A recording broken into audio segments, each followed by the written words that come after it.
The church was packed. White roses, soft piano music, guests whispering in excitement. My wedding day. I stood at the altar, heart pounding, waiting for Jessica. But my phone buzzed. A message from an unknown number. Ask your dad about last night. My stomach dropped. The door swung open. Jessica walked in, stunning in her lace gown.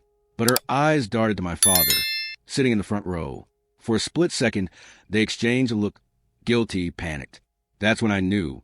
This wasn't just a wedding anymore. This was war. I forced a smile as Jessica reached the altar, her hands trembling when I took them. The priest began speaking, but his words blurred into noise. All I could hear was the blood roaring in my ears. That text, what did it mean? My father sat stiffly in the front pew, his face pale, fingers gripping the program like it was a lifeline. He wouldn't meet my eyes. Jessica's grip on mine tightened, but her touch felt cold. The ceremony dragged on, every second stretching into eternity.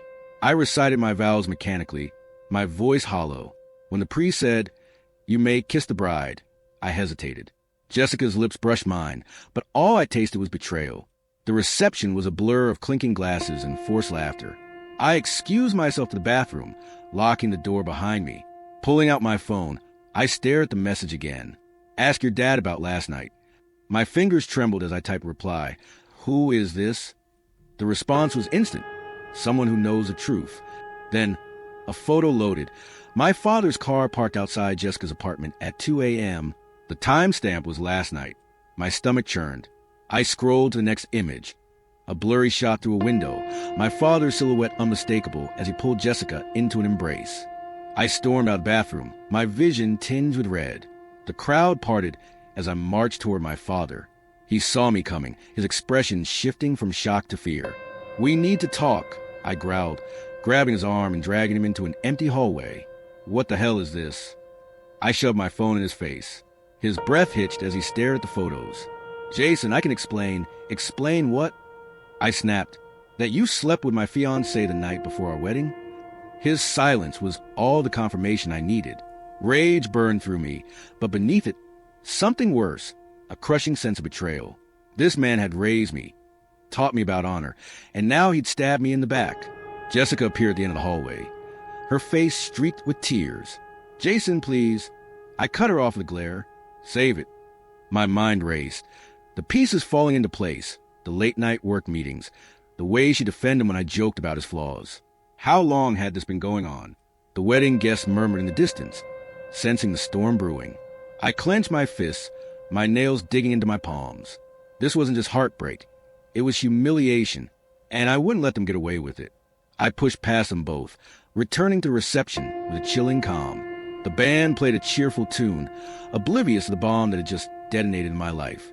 I grabbed the mic from the lead singer, silencing the music. Every eye turned to me. Thank you all for coming, I said, my voice steady. But there's been a change of plans. Jessica's breath caught behind me. My father stepped forward, panic in his eyes. Jason, don't.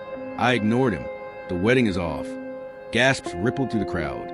But since you're all here, I continued, a slow smile spreading across my face. Let's have a party. The guests erupted in confused chatter. Jessica's face drained of color. She knew this wasn't surrender. This was the beginning of my revenge. The room erupted into chaos the moment I dropped the mic. Guests whispered frantically, some clutching their pearls while others pulled out phones to record the drama. Jessica lunged forward, her designer heels clicking sharply against the floor as she grabbed my arm. Jason, you don't understand. It wasn't like that. Her voice was shrill, desperate.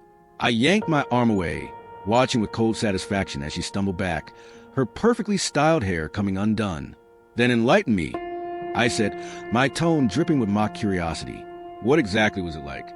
Were you comforting him over how stressful paying for our wedding was?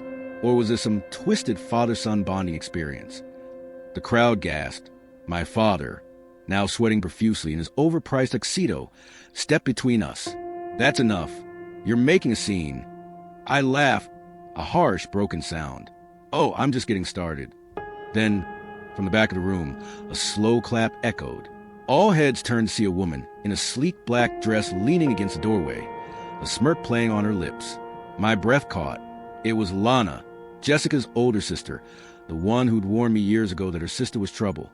She'd been banned from the wedding after causing drama during the engagement party. Now, she looked like the only sane person here.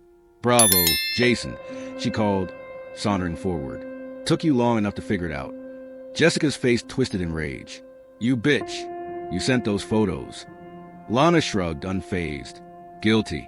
Though, honestly, I expected him to find out before the wedding day. You two weren't exactly subtle." The room buzzed with fresh scandal. My mind raced. Lana had known? For how long? I studied Lana's face, searching for malice, but found only grim satisfaction. "Why help me now?" I asked. She stepped closer, lowering her voice so only I could hear. "Because you're not the first guy she's done this to. And Dad..." She glanced at our father with disgust. "This is his pattern. He did the same thing to my fiancée 3 years ago." The floor seemed to drop beneath me. 3 years ago, when Lana had suddenly called off her own wedding and left town. I'd assumed it was cold feet. Now, the truth hit me like a truck. This wasn't some one-time mistake. It was a sick, twisted habit. My father had a type, his daughter's partners. Nausea rolled through me. Jessica wasn't just some victim here. She'd known. She participated. More than once. Across the room, Jessica was hyperventilating, her mascara running down her cheeks as she realized the walls were closing in. My father had retreated to the open bar, downing scotch like water. The guests were split, half recording everything, the other half edging toward the exits, desperate to escape the unfolding train wreck. I felt a hand on my shoulder. "Lana, they deserve each other," she muttered. "But you deserve better than being their punchline." I nodded slowly, the gears of my mind turning. She was right. Walking away wasn't enough. Not after this. Then my phone buzzed again. Another message from the unknown number. Checked the projector. My head snapped up. The reception hall had a large screen meant for our wedding slideshow. Before I could react, the lights dimmed and the screen flickered to life. But instead of childhood photos, security footage played. Clear as day. My father slipping into Jessica's apartment last night. Then, a second clip from months ago. Same apartment, same betrayal. A timestamp in the corner. 2 weeks after our engagement. The room erupted. Jessica screamed, lunging for the AV technician. My father dropped his glass, the shatter echoing like a gunshot. I stood perfectly still, watching the chaos with detached calm. Because here's the thing about revenge. It's best served with proof. And as the screen cut to a third clip, this one from a hotel hallway, my father knocking on Jessica's door while she was supposedly on a bachelorette trip, I realized something chilling. The texter wasn't just some random whistleblower. They'd been collecting evidence, waiting for the perfect moment to destroy everything. And judging by the way Lana's eyes gleamed in the dim light, she knew more than she was letting on. The footage kept playing, each clip more damning than the last. Hotel rooms, parked cars, stolen kisses in dark corners. The wedding guests had stopped whispering. Now they were dead silent, their eyes glued to the screen like they were watching some twisted reality show. Jessica was screaming at the AV guy to shut off, but he just shrugged and pointed at me. "Bridegroom's orders," he lied smoothly. I hadn't told him anything, which meant someone else had planned this down to the last detail. My eyes flicked to Lana, but she was already moving through the crowd, her expression unreadable. Then came the audio. A crystal clear recording of Jessica's voice filled the room.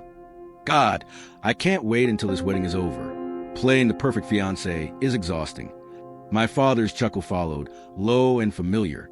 "You think Jason suspects?" Jessica snorted. "Please. He's so wrapped up in being the good son, he wouldn't notice if I fucked you on the altar." The crowd gasped in unison. My hands clenched into fists so tight my knuckles cracked. Hearing it, actually hearing the contempt in her voice, was like taking a knife to the ribs.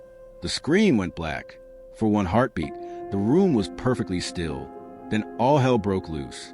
Jessica lunged at me, her nails raking down my cheek before I could dodge. "You bastard. You set this up." Blood welled from the scratches, warm and sticky, but I barely felt it. I caught her wrists, leaning in so only she could hear me. "You're right," I murmured. "I should have done this sooner." Her eyes widened as I shoved her back. Not hard enough to hurt, just enough to make her stumble into a table of champagne glasses.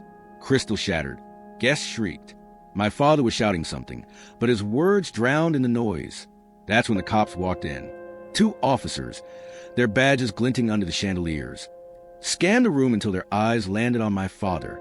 "Mr. Carter?" The taller one called. "We need to ask you some questions regarding embezzlement at your firm." A fresh wave of whispers erupted. "Embezzlement? Since when?" My father's face went sheet white. "This is a mistake," he blustered. But the cops weren't having it. As they cuffed him, he shot me a look of pure betrayal. I just smiled. Because here's the thing, those financial records hadn't leaked themselves. Lana reappeared at my side, her lips curved in a smirk. "One down," she murmured. I eyed her. "You called them?" She shook her head. "Nope, that was all you." Before I could ask what she meant, my phone buzzed with another text. "Check the gift table." The crowd parted as I strode to the mountain of wedding presents. There, sitting innocently among the wrapped boxes, was a plain manila envelope with my name scrawled across it. Inside, photocopies of bank statements, my father's secret offshore accounts, all funded by his company's missing funds, and clipped to the top a note for the prenup she never signed. A friend, Jessica, was suddenly beside me, her breath coming in ragged gasps as she saw the papers. "Jason, please, I had nothing to do with that. I didn't know." I turned to her slowly. "That's the problem, Jess. You never know anything until it's too late." Her face crumpled. For a second, just a second, I almost felt bad. Then I remembered the audio. He's so wrapped up in being the good son. A crash made us both jump. Near the exit, a furious Lana was wrestling with someone, a skinny guy in a waiter's uniform who'd been filming everything on his phone. "Give that back." Lana snarled, but the guy ducked under her arm and bolted. My stomach dropped. That wasn't just some random guest. That was Derek, Jessica's ex from college, the one who'd mysteriously dropped out of med school after their breakup. The pieces clicked together with terrifying speed. Jessica followed my gaze, her face draining of color. "Derek? What's he?" She cut herself off, realization dawning. The text, the footage, the bank records. It hadn't been Lana pulling the strings. It had been him. And judging by the way he looked at Jessica as he fled, equal parts hatred and longing. This wasn't over. Not by a long shot. The moment Derek's name left Jessica's lips, the entire energy in the room shifted. Guests were now openly recording, some even live streaming, as my once perfect wedding devolved into a true crime episode. Lana grabbed my arm, her nails digging in. "We need to go. Now." But I shook her off, staring at the exit where Derek had vanished. This wasn't just about humiliation anymore. This was personal. That footage, those bank records, the cops showing up at the exact right moment. Derek hadn't just been watching. He'd been orchestrating everything like some deranged puppet master. And I needed to know why. Jessica was hyperventilating beside me, her manicured hands clutching at my sleeve. "Jason, you have to believe me. I didn't know he was here. I haven't spoken to him in years." I pried her fingers off me one by one. "Funny, because he clearly never stopped thinking about you." The irony was almost laughable. All this time, I thought my father was a villain. But Derek? He'd been lurking in the shadows, pulling strings, waiting for the perfect moment to destroy us all. And the worst part? He'd use me to do it. The crowd's murmurs grew louder as a new video flashed on projector. This one showing Jessica and Derek in a heated argument outside her apartment 6 months ago. Her voice rang out clear as day. "If you ever come near me again, I'll ruin you. I'm marrying Jason for his family's money, and there's nothing you can do about it." Derek's response was a venomous whisper. "Watch me." Jessica let out a strangled cry. "That's not what happened. He edited that. He. Save it." I snapped. My phone buzzed again. Another unknown number. But this time, it wasn't a text. It was a live feed. Derek, sitting in what looked like a parked car, smirking at his phone screen. At me. "Congratulations, Jason." His voice crackled through my speaker. "You just won the Most Pathetic Groom Award." The guests gasped as his voice echoed through the room. Someone had patched his feed into the sound system. Lana lunged for the AV controls, but it was too late. Derek leaned closer to his camera, his eyes glinting with malice. "Just, baby, you really thought you could ghost me after what we did? After what you made me do?" Jessica was shaking her head frantically. "No, no, no." Derek barreled on. "See, Jason, here's the fun part. Your darling fiancée didn't just sleep with your dad. She slept with me the whole damn time, even after you proposed, even last week." He grinned, savoring the chaos. "But hey, at least she's consistent, right? She'll fuck anyone but the guy she's marrying." The room exploded. Jessica screamed, hurling a champagne flute at the screen. My father still cuffed, was shouting obscenities at the cops. And me? I stood there, numb, as the final piece of the puzzle clicked into place. This wasn't just revenge. This was war. And Derek had just declared it. The live feed cut abruptly, plunging the reception hall into stunned silence. My cheeks still burned from Jessica's nails, but the physical pain was nothing compared to the hurricane of betrayal tearing through me. Derek hadn't just humiliated us. He'd turned my wedding into a public execution. And worst of all, he wasn't done. I could feel in my bones. The way he'd smiled at the camera, like this was just the opening act. Lana grabbed my arm, her whisper urgent. We need to find him before he what? Jessica shrieked, her voice raw. Before he tells more truths you can't handle? She whirled on me, tears cutting through her smeared makeup. Jason, you have to listen, Derek's lying. That video was edited. He's been obsessed with me since college when I had to get a restraining order. A restraining order? Since when? My head pounded. Every time I thought I had a handle on this nightmare, another lie surfaced. The guests were frozen in horrified fascination, their phones still recording. Even the cops lingered near my cuffed father, too invested in the drama to leave. Then my phone lit up with a new message, not from Derek this time, but from an encrypted number. Check the bridal suite. Bottom drawer of the vanity. Then decide whose side you're really on. I didn't hesitate. Shoving through the crowd, I took the stairs two at a time, Lana hot on my heels. The bridal suite was untouched, still decorated with rose petals and scented candles. The vanity drawer stuck when I yanked it open, and there, beneath Jessica's spare lipsticks, lay a black burner phone. It powered on with a single text already displayed. Ask Lana about the $50,000 transfer last month. Or better yet, ask her why she really came back to town. Ice flooded my veins. Slowly, I turned to face Lana. Her face went pale. Jason, whatever that says, it's... Don't. My voice came out eerily calm. Just tell me one thing. Are you working with Derek? The silence stretched. Somewhere downstairs, Jessica was still screaming. A siren wailed in the distance. Lana's jaw worked before she finally spat. Not with him. Against him. She stepped closer, her eyes blazing. Yes, I took money. From Derek. To spy on Jessica for him. But when I found out what he was really planning, how far he was willing to go, I tried to warn you. My laugh was hollow. By letting me marry her anyway, I didn't approve until the day. She grabbed the burner phone, swiping to a hidden folder. Look at the dates. The deposit started right after Derek got out of rehab last year. He's not just obsessed, Jason. He's unstable. And he didn't just want to expose Jessica. He wanted to destroy everyone she loved.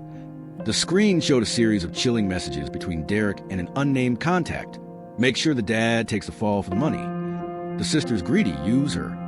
Let Jason think it's all his idea. The final message made my blood run cold. By the time I'm done, they'll all wish they were dead. A crash downstairs jerked our attention to window. Jessica was sprinting across the parking lot. Her wedding dress ripped at the hem. And behind her, Derek, emerging from a black sedan, something glinting in his hand. Not a phone, a gun. The world narrowed to that glint of metal in Derek's hand. Time slowed as I processed two irreconcilable truths simultaneously. One, the man had brought a gun to my wedding, and two, he wasn't pointing it at Jessica. He was aiming at me through the bridal suite window. I barely yanked Lana down before the glass shattered, the gunshot echoing like a cannon blast through the suddenly screaming hotel. Chaos erupted. Guests stampeded toward exits. The cops drew their weapons, shoving my father to the floor. Jessica froze mid-sprint, her head whipping toward the sound, her face a mask of pure terror. Not for herself, for me. That single unguarded expression told me everything. Whatever lies she'd spun, whatever betrayal she committed, in this moment, she hadn't wanted me dead. Derek's scream cut to the pandemonium. This is what you made me. Another shot. This one hit the vanity mirror, sending shards spraying across our backs. Lana gasped, her hand flying to a bleeding cut on her neck. I grabbed the fire extinguisher beside the door, hefting its weight. Stay down, I ordered, but she grabbed my wrist with surprising strength. Don't. He wants you to come out. This is exactly what. Another shot. Closer. Derek was inside now, his footsteps thundering up the stairs. I could hear him muttering to himself, the word slurred but unmistakable. Gotta finish it. Gotta end it like we promised. Promised? My blood turned to ice. There was someone else involved. The door burst open before I could process the thought. Derek stood framed in the doorway, his dress shirt soaked with sweat, his pupils dilated to black pools. The gun trembled in his grip, but never wavered from my chest. "Happy wedding day, asshole," he panted. Then his gaze flicked to Lana, and something like regret flashed across his face. "You weren't supposed to be here." Lana didn't cower. She stood slowly, hands raised, blood trickling down her neck. "Derek, listen to me. Jessica's gone. She ran out the back. If you hurry—" "Lies!" Derek's scream was raw, his finger tightening on the trigger. "She's still here. I saw her. She has to see this. She has to watch me take everything from him like she took from me." Spittle flew from his lips, his whole body shaking with manic energy. That's when I noticed a medical bracelet half hidden under his sleeve. Not rehab. Psychiatric hold. The realization hit me like a truck. Derek wasn't just Jessica's ex. He was her victim. Everything flipped in an instant. The manipulated bank records. The carefully timed revelations. This wasn't revenge. It was a broken man's cry for justice. I lowered the fire extinguisher an inch. "Derek, what did she do to you?" His face crumpled. For one terrifying second, I thought he'd shoot anyway. Then his arm dropped slightly, his breath coming in ragged sobs. "The baby, she said it was mine, made me drop out of med school to support her. Then she—" A guttural sound escaped his throat. The ultrasound was fake. There was never any baby, just a scam to ruin me. Lana made a soft noise beside me. I glanced over and froze. Her face had gone ashen, because she knew. She'd always known. The distant wail of more police sirens snapped Derek back to present. His eyes refocused, the gun rising again. "No more talking. Jessica dies today. And you—" The fire extinguisher hit him square in the face before he could finish. I'd moved on pure instinct, the metal cylinder connecting with a sickening crunch. Derek dropped like a sack of bricks, the gun skittering across the floor. Lana dove for it just as a SWAT team burst in, their rifles trained on us all. In the chaos that followed, the shouted commands, the rough hands shoving me against walls, I caught one last glimpse of Jessica through the shattered window. She wasn't running anymore. She stood perfectly still in the parking lot, staring up at the bridal suite with an expression I couldn't decipher. Then, as our eyes met, she mouthed 2 words before vanishing into the night. "I'm sorry." But here's the thing about apologies. They don't unbreak what's shattered. And as the cops hauled Derek away, as Lana got redder rights for obstruction, as my father's embezzlement charges got upgraded to something far worse thanks to files Derek had planted, one truth became undeniable. This wasn't over. Because Jessica was still out there. And people like her, they always land on their feet. The police station reeked of stale coffee and regret. I sat slumped in a hard plastic chair, my tuxedo torn and bloodstained, staring at the 2-way mirror where I knew detectives were analyzing my every twitch. They'd been questioning me for hours. About Derek, about the gunshots, about why my now-jail father had transferred $200,000 to an offshore account under Jessica's name 3 days before the wedding. That last one was news to me. The detective slid a grainy ATM photo across the table. Jessica, wearing oversized sunglasses at 3 a.m., withdrawing stacks of cash. "Recognize this?" he asked. I didn't. The woman in that photo was a stranger. Lana's voice suddenly echoed from the hallway, shrill with panic. "You don't understand. She's not done. Jessica has a backup plan. She always does." The interrogation room door flew open, revealing a disheveled Lana gripping a cop's arm, her usually perfect hair matted with dried blood. "Tell him," she demanded, shaking the officer. "Tell him what you found at the hotel." The detective sighed, rubbing his temples. "Ms. Carter, you need to—" The bridal suite. Lana's voice cracked.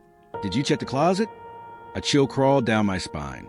I'd forgotten about the walk-in closet, the one Jessica had insisted on having for her dress. The detective's radio crackled to life. "Unit 12 to base. We got a situation at the Grand Ballroom. There's some kind of device." The rest was lost in static, but Lana's face told me everything. She lunged for my hand, her fingers ice cold. "Jason, we need to go. Now." The detective moved to stop us, but Lana was faster. She slammed her elbow into his gut and grabbed his key card in one fluid motion. "You'll thank me later," she hissed, dragging me down the hallway as alarms blared. Cops shouted behind us, but Lana moved like a woman possessed, shoving through emergency exits until we burst into the parking lot. The night air smelled like smoke. In the distance, Orange flames licked at the hotel's rooftop. She said a fire? I gasped, my lungs burning as we sprinted toward Lana's car. Worse, Lana panted, fumbling with the keys. Remember how Jessica minored in chemistry? That's not just fire, Jason. It's a distraction. The engine roared to life as she peeled out of the lot. While everyone's evacuating, she's clearing out every safety deposit box my father kept at that hotel. The ones even the cops don't know about. My head spun. Safety deposit boxes? Since when did my father? Then it hit me. The embezzlement money. It was never in offshore accounts. That was a decoy. The real cash had been right under our noses the whole time. And Jessica had known. Lana took a sharp turn, nearly sideswiping a news van. Here's the kicker, she muttered. Derek knew too. That's why he went nuclear today. He wasn't trying to stop the wedding. He was trying to stop her from getting to those boxes. She shot me a grim look. You were just collateral damage. The hotel loomed ahead, now engulfed in flames. Fire trucks blocked the main entrance, their lights painting the chaos in strobes of red and white. Lana parked illegally and grabbed my face, her nails digging into my stubble. Listen carefully. Jessica's not leaving without one last thing. She pressed a key into my palm, the same key I'd given Jessica 6 months ago to my downtown loft. She's going for your safe.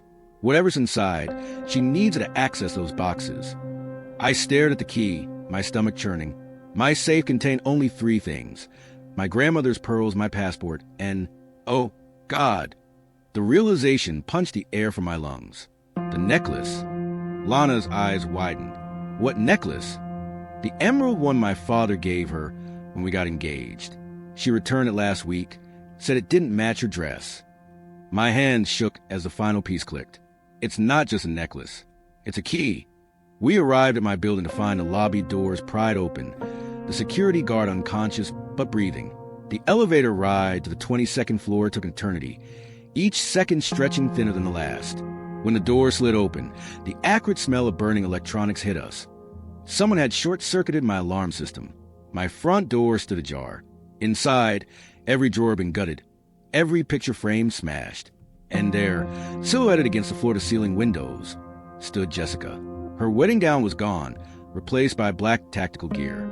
In one hand, she held my grandmother's pearls, the real key, it seemed. In the other, a pistol aimed squarely at my chest. Took you long enough, she said, her voice eerily calm. Now be a good ex-fiancé and tell me the safe combination, or I shoot Lana first. Behind me, Lana made a small, broken sound. Because we both knew the truth now. The grieving bride act, the tears, the running away, all part of performance. The cold eyes, the steady hand, the calculated destruction, was the real Jessica. And she wasn't leaving without what she came for. The gun in Jessica's hand didn't waver as she took a step closer, her heels crunching over broken glass from the shattered display cases. The moonlight streaming through my penthouse windows painted her in silver and shadow, making her look like some vengeful spirit from one of my grandmother's old ghost stories. But ghosts don't smell like gunpowder and expensive perfume. Ghosts don't smile the way Jessica was smiling now. All teeth, no warmth. The combination, Jason, she repeated, gesturing with the pistol toward the safe embedded in my bedroom wall. Or I redecorate Lana's skull all over your Italian marble. Lana made a choke sound behind me, but I barely heard it over the roaring in my ears, because I just noticed something that changed everything. The emerald necklace dangling from Jessica's other hand wasn't my grandmother's pearls. It was a cheap replica, which meant she already opened it. I breathed. Jessica's smile widened. Took you long enough to notice. Your father really did raise an idiot. She tossed the fake necklace aside, the glass bead scattering across the floor. Of course I opened it hours ago. What I need now is the secondary code. The one your bitch of a grandmother made you memorize when you were 12. Ice flooded my veins. No one knew about that.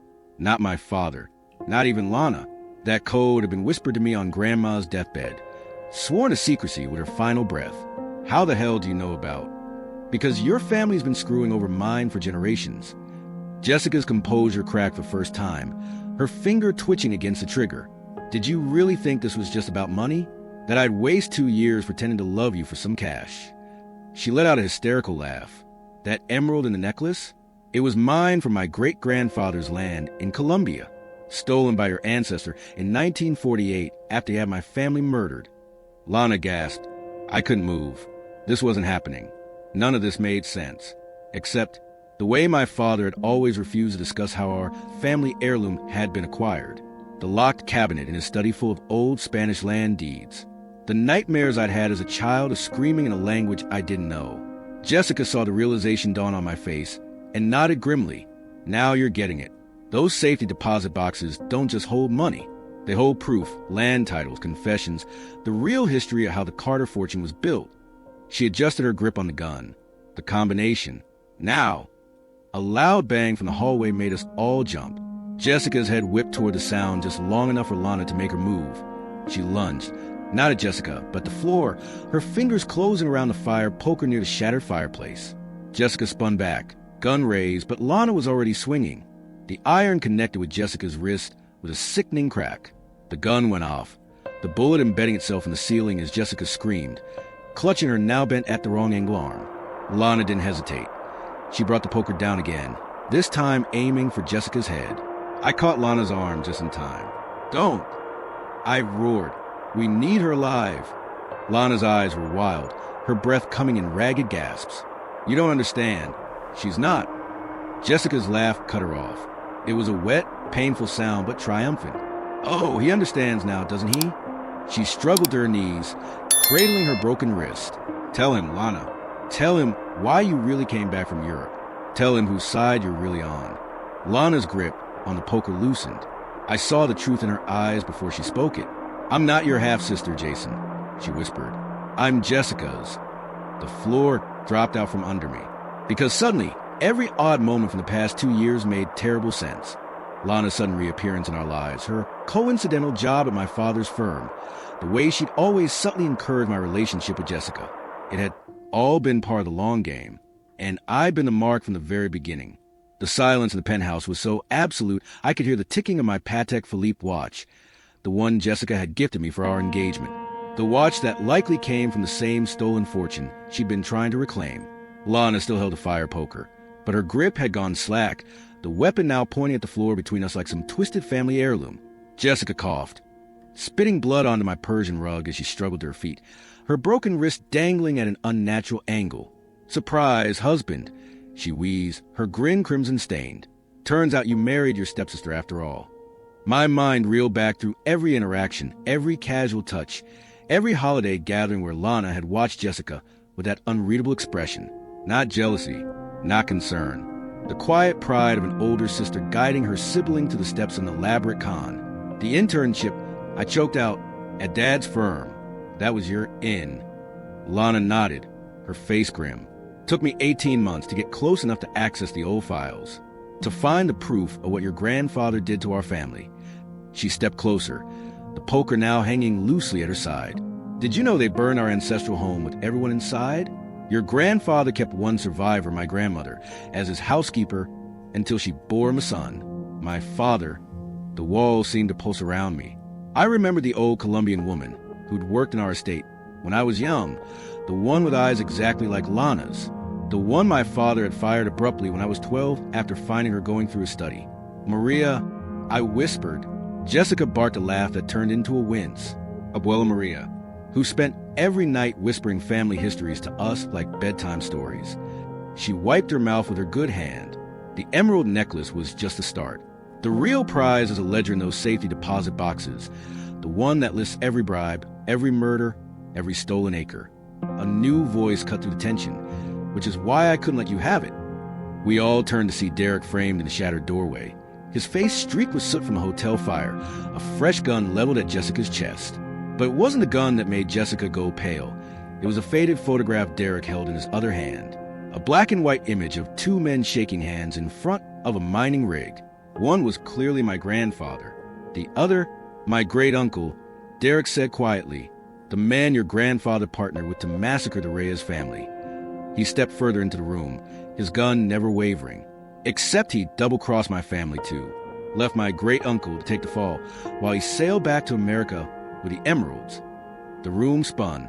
Jessica and Lana weren't the only ones with generational trauma. Derek's vendetta had never been about a fake pregnancy. That was just a spark that sent him digging into his own family's past. The same past that intertwined with mine in ways I was only beginning to comprehend. Lana made a small, wounded sound. You knew? All this time, you knew who we were? Derek's smile was bitter. Not at first. Not until I tracked down my great-uncle's prison letters last year. His finger tightened on the trigger. That ledger doesn't belong to any of you. It belongs to the families you all destroyed. A sudden crash from the bedroom made everyone jump. The safe door swung open on its own, revealing not the stacks of cash I expected, but rows of old leather-bound books, and a blinking red light taped to the inside of the door. My father's voice suddenly filled the room from hidden speakers. If you're hearing this, the safety protocols have been breached. The collection will self-destruct in 60 seconds. Jessica's scream shattered the stunned silence. The ledgers, the beeping from the safe accelerated like a racing heartbeat as all four of us stood frozen in a perfect standoff. Jessica clutching her broken wrist, Lana gripping the fire poker, Derek's gun hand trembling with exhaustion, and me caught between them all with my grandmother's deathbed numbers burning in my throat. The red light pulsed faster, casting hellish shadows across the leather-bound ledgers that held the sins of our ancestors. Jessica was the first to move, lunging toward the safe with a guttural scream. But Derek's bullet tore into the wall just inches from her head, spraying plastered dust across the open vault. Touch one page, and the next one goes through your skull. Derek roared, his voice raw from smoke inhalation. Lana reacted faster than any of us could process. She swung the fire poker in a vicious arc, not at Derek, but at the floor-to-ceiling windows behind him. The tempered glass exploded outward with a catastrophic shriek, and a sudden 22-story updraft sent papers flying from the safe in a blizzard of disintegrating history. Jessica's shriek of rage was swallowed by the howling wind as she dove for fluttering pages, catching a handful just as the safe's beeping became one continuous tone. I barely had time to tackle Lana to the ground before the explosion ripped through the bedroom. The blast wasn't fiery. It was an icy burst of some chemical compound that flash froze everything in its radius. The ledgers crumbled to ash before our eyes, their pages disintegrating like ancient scrolls exposed to air. Jessica scrambled back, her handful of salvaged pages already turning brittle at the edges. Derek stared in horror as the last physical proof of our family's intertwined atrocities vanished before his eyes. No. He turned the gun on me, his eyes wild. You fucking knew this would happen. I didn't have time to respond before a new sound cut through the chaos. Sirens, but not the deep wail of fire trucks. These were the piercing shrieks of Interpol vehicles. Lana's head whipped toward the sound, her face draining of color. The fail-safe triggered the alert, she breathed. Jessica's head snapped up, the remaining pages forgotten. What alert? Lana's laugh was hollow, the one Dad's been running from for 20 years. She locked eyes with me, and for the first time, I saw genuine fear there. Those weren't just ledgers, Jason. They were evidence lockers. And we just triggered an international manhunt. The pieces clicked together with terrifying clarity. My father's sudden business trips to countries without extradition treaties, the encrypted satellite phone he kept in his study, the way he'd always insisted I memorize emergency protocols but never told me why. He wasn't just a white-collar embezzler. He was something far worse. Derek's gun clattered to the floor as the reality hit him too. Oh my God! The mining accidents, the disappeared villagers. His eyes met mine, and I saw the same horrified realization reflected back at me. Our grandfathers hadn't just stolen emeralds. They'd built an empire on human suffering. Jessica was the first to recover. With a sudden move that belied her injury, she snatched Derek's fallen gun and backed toward the shattered window. This changes nothing, she spat. I still have enough here to bury your family. She waved the crumbling pages. And I'm damn well getting paid for my suffering. Lana made a desperate grab for her, but Jessica was already at the broken window ledge. What happened next unfolded in slow motion. Jessica's confident stepped backward onto what she thought was the emergency fire escape, the terrifying crunch of rusted metal giving way, her arms pinwheeling as she plummeted backward into the night. The scream that tore from Lana's throat was primal. She lunged for the window, but it was Derek who caught her around the waist, holding her back from following her sister to certain death. We all braced for the sickening impact from below, but it never came. Instead, a mechanical whirring sound filled the air as a construction crane arm swung into view, and there, standing perfectly balanced in a cherry picker basket like some deranged action hero, was my father. He caught Jessica mid-fall with a grunt, the two of them collapsing into the basket as it retracted toward the adjacent building. His eyes met mine to the broken window, and for one frozen second, I saw something I'd never seen before: my father's gaze, respect. Then he pressed a button on his watch, and every electronic device in my penthouse simultaneously died. The lights, the security cameras, even the blinking police sirens 22 floors below cut out abruptly, plunging the city block into eerie silence.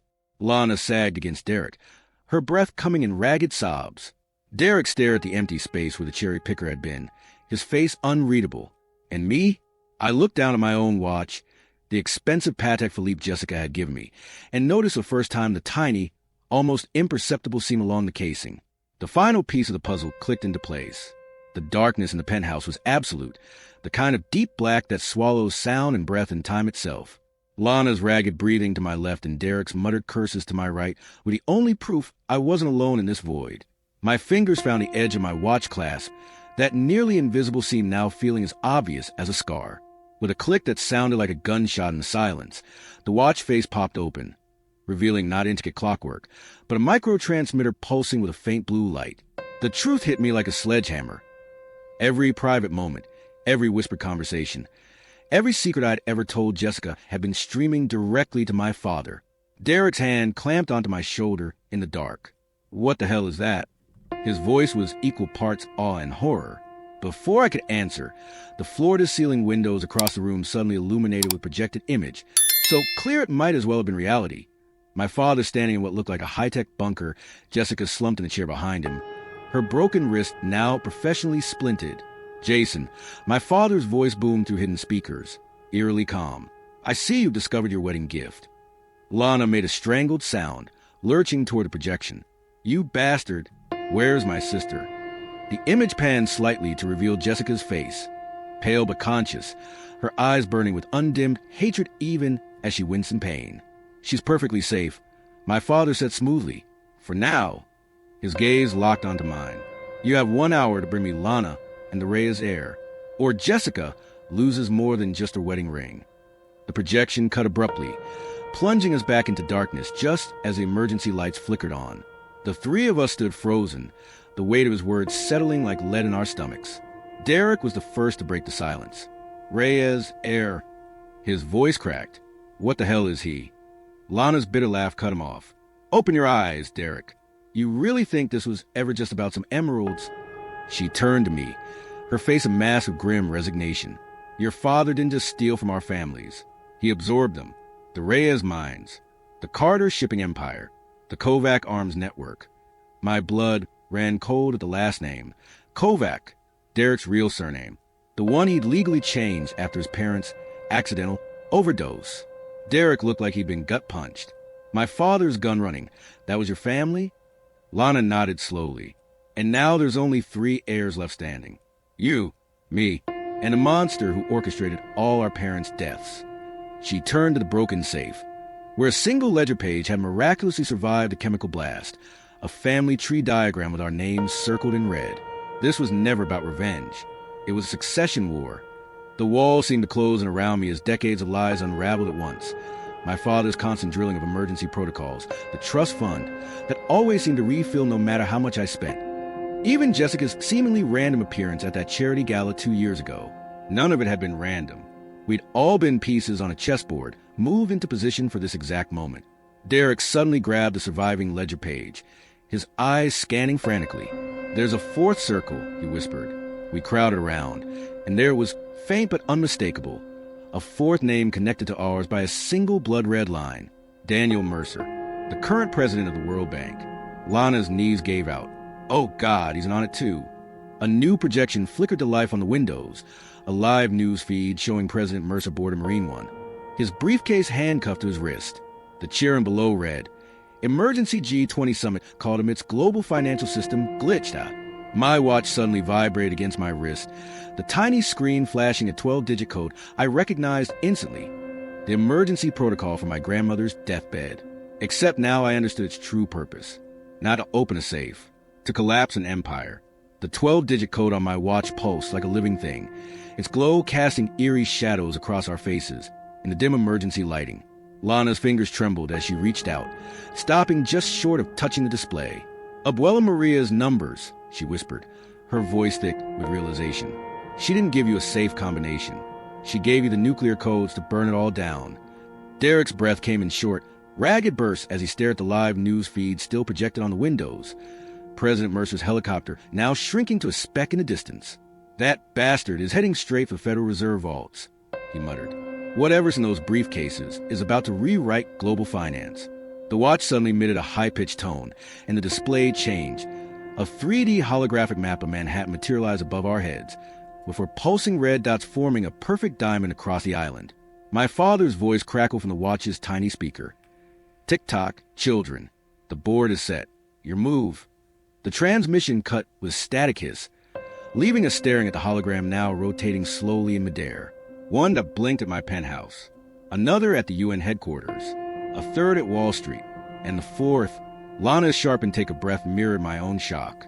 "That's Rikers Island," she breathed. Derek's fist clenched around the surviving ledger page. "No, that's where they're holding my uncle." His eyes met mine, blazing with sudden understanding. The only living witness to what our families really did. The pieces clicked together with terrifying clarity. My father hadn't just been playing us against each other. He'd been herding us towards specific locations like pieces on a geopolitical chessboard. And President Mercer? He wasn't just another player. He was the queen about to checkmate the world. Lana suddenly grabbed my wrist, her nails digging into my flesh. "Jason, listen to me. That code isn't just a kill switch. It's a succession key. Maria didn't want to destroy the Empire. She wanted to reclaim it." She pointed to tiny symbols now visible between the hologram's grid lines. Ancient Reyes family sigils mixed with Carter shipping routes and Kovac arms trafficking lanes. "This is a map of the Shadow Network, and your father just handed us the keys." Derek let out a humorless laugh. "Of course, the ultimate test." He tapped the ledger page against his palm. He's seeing which heir is worthy to inherit this mess. A new alert buzzed from my watch. A video feed of Jessica, now standing in what looked like a high-security vault, her good hand resting on a stack of safety deposit boxes. My father's voice echoed from somewhere off camera. 30 minutes, Jason. Bring me the others. Or watch your bride die on live television." The feed cut to a different angle, revealing the vault's location marker. Federal Reserve Bank of New York. The third pulse on our holographic map. Derek was already moving, snatching up a discarded gun and checking the magazine. "We need wheels. Now." Lana hesitated, her gaze flicking between me and the hologram. This is exactly what he wants. Us scrambling like rats in a maze. I studied the rotating map, my mind racing. For locations. For heirs. One apocalyptic financial weapon about to be unleashed. And one code that could either collapse the entire system or transfer its control. My fingers hovered over the watch face. What if we don't play his game? The windows suddenly exploded with light again. Not a projection this time, but actual flames erupting from the direction of Wall Street. Sirens wailed in the distance as the news feed updated. Explosion reported at Federal Reserve Backup Data Center. Lana's phone buzzed with an alert from an encrypted number. A single photo of President Mercer shaking hands with my father at what looked like a private island dock, dated 2 weeks earlier. The caption read, "The merger is complete. The heirs are obsolete." Derek's gun clicked as he chambered around. "Change of plans. We're not playing the game anymore." His smile was all teeth. "We're burning the damn board." The acrid smell of burning data servers mixed with a metallic tang of blood as we sped downtown in a stolen armored van. Derek behind the wheel like a man possessed, weaving through gridlock streets where panicked financiers were abandoning their luxury cars. The holographic map still pulsed above us, but now a fifth had appeared, a blazing gold marker hovering over Liberty Island. Lana traced it with a trembling finger. "That's not on any of the legacy maps," she whispered. "That's new territory." I watched the live news feed on my cracked phone. President Mercer's motorcade diverting sharply toward Battery Park, toward the ferries, toward her, because the gold wasn't just a location. It was a person. The watch vibrated when incoming data burst. A 15-second clip of my father in what looked like an underground bunker, speaking to someone off camera. "Activate Phoenix Protocol. The heirs have gone rogue." Then static. Then 3 words flashing across the screen in pulsating crimson. "Mercer isn't real." Derek almost swerved into a fire truck. What the actual fuck does that mean? Lana snatched my wrist, zooming the hologram until Liberty Island schematics appeared. Layer upon layer of subterranean tunnels, far more extensive than any public record showed. "Oh God," she breathed. "They built a replacement." The van's radio crackled to life on a secured frequency, Jessica's voice slicing through the static. Jason, if you can hear this, the man you know as Daniel Mercer died in 2013. What you're chasing is a doppelganger grown in a lab. A beat of silence, then the sound of a gun cocking, and your father has an army of them. The hologram flickered, then expanded to show a global network, dozens of gold dots blinking at key financial hubs, political centers, media conglomerates. All identical, all waiting. Derek punched the dashboard hard enough to crack the leather. That's why the glitch in the system.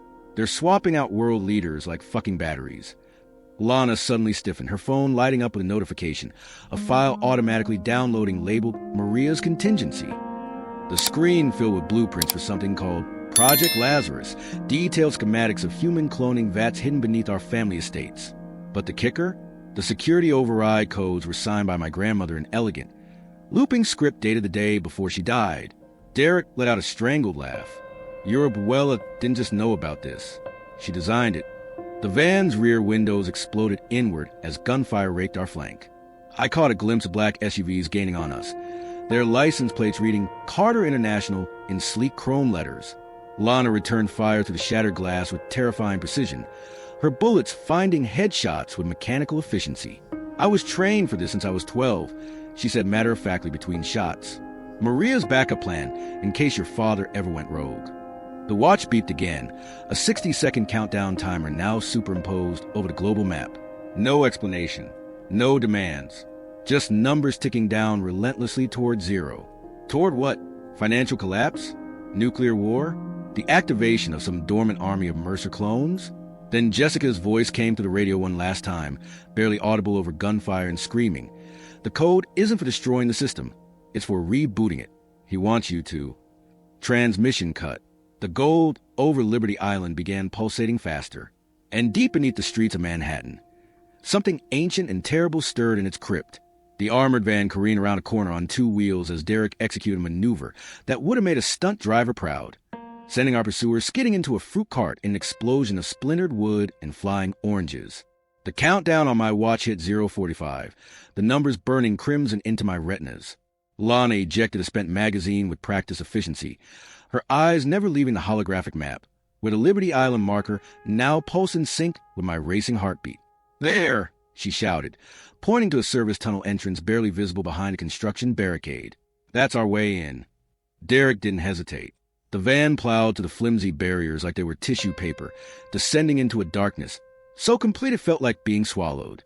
The headlight illuminated walls covered in strange symbols, a mix of Rhea's family crests and biotech schematics that made my skin crawl. The van's tires hit standing water with a splash, the echo bouncing off tunnel walls that seemed to breathe in the flickering light. My watch suddenly projected a new hologram, a DNA double helix twisting above my wrist, with three names flashing at intervals: Jason Carter, Daniela Reyes, Luka Kovac, our birth names in glowing letters, connected by pulsing strands of genetic code. Then a fourth name appeared, this one in sickly green. Subject 0. Lana made a sound like she'd been punched. That's impossible. The van slammed to a halt before a massive steel door marked with a Carter family emblem. Derek killed the engine, the sudden silent oppressive. Someone once explained why my dead father's name is on your magic watch.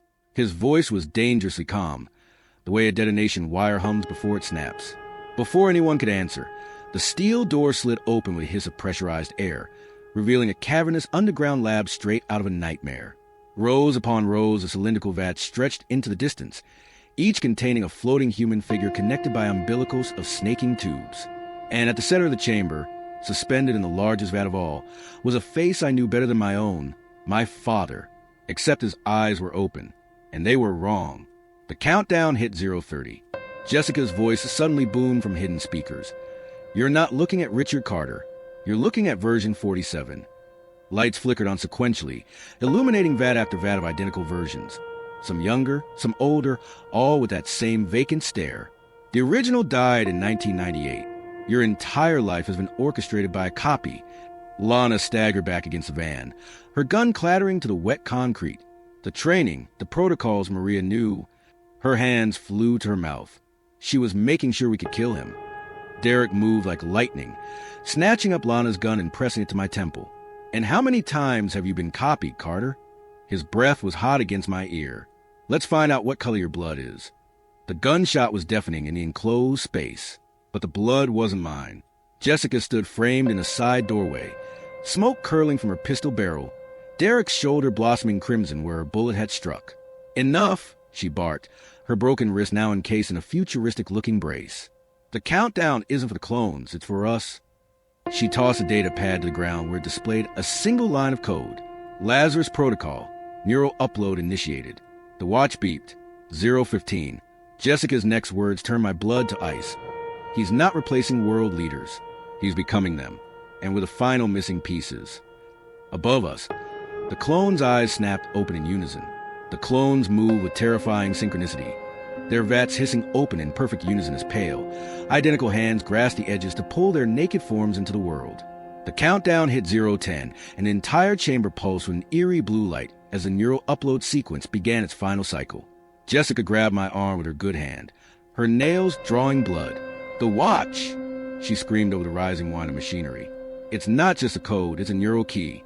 Your grandmother made sure only your brain could shut this down." Derek clutched his bleeding shoulder, his face a massive agony and rage as he took in the army of Richards stepping onto the platform. "So what? We just let them upload themselves into every power structure on Earth." Lana scooped up her discarded gun, her hand steady despite the tremors racking her body. "No, we give them something else to upload." She tapped the datapad Jessica had dropped, pulling up a file labeled Sleeper Protocol, a virus program dated the day of Maria's death. The countdown hit 005. The clones spoke as one, their voices blending into a horrific chorus. "You were always meant to join us, Jason. The perfect vessel for eternity."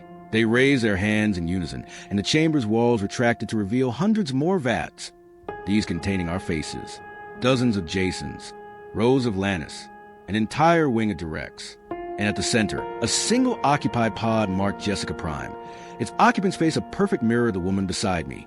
Jessica's breath came in ragged gasps. That's not possible. I'm not one of... 003. The real horror struck me then.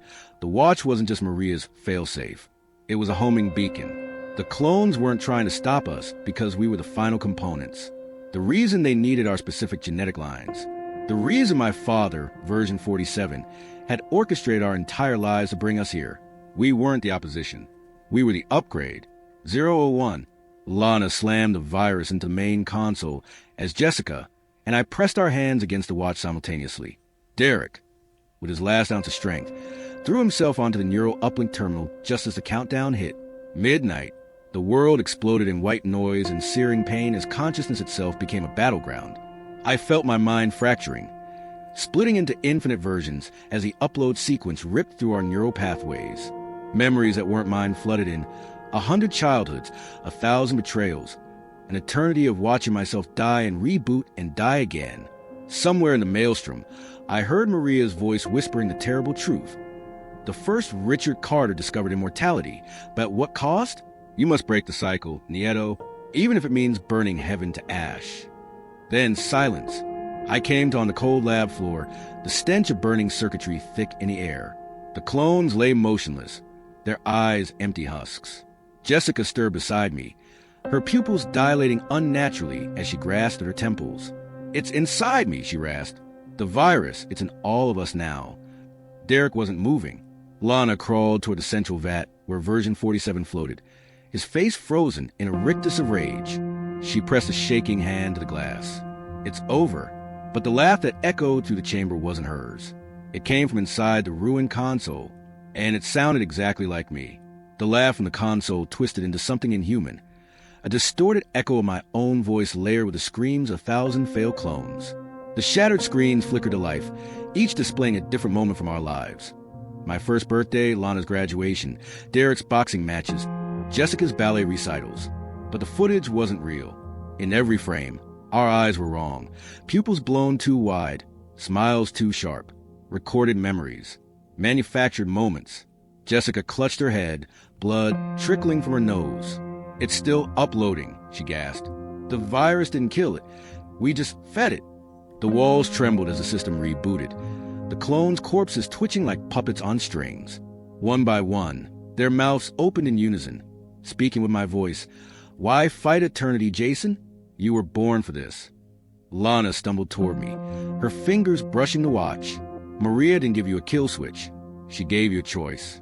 The hologram changed, showing two pulsing options. 1. Assimilate, become the system. 2. Annihilate, burn it all down. Derek groaned, dragging himself up with one arm.